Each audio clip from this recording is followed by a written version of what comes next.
বিশ্বনবী সুমামার কাছে গেলেন। প্রথম দিন যে তিনি কালেমার দাওয়াত দিলেন, ইমানের দাওয়াত দিলেন, ইসলামের দাওয়াত দিলেন, রিসালাতের দাওয়াত দিলেন, আখিরাতের দাওয়াত দিলেন।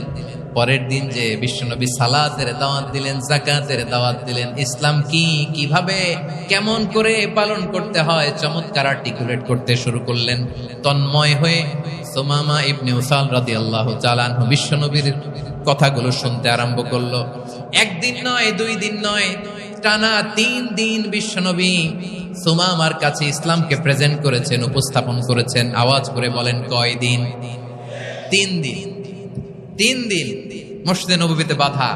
আর সাহাবীদেরকে বললেন, তার খোঁজ খবর নিও, তোমরা যে রুটি বানাও এর মধ্যে সবচেয়ে ভালো আটার রুটিটা তারে দিও, সবচেয়ে রিফাইন্ড খেজুর, যেটা পিওর খেজুর, এটা তারে দিও।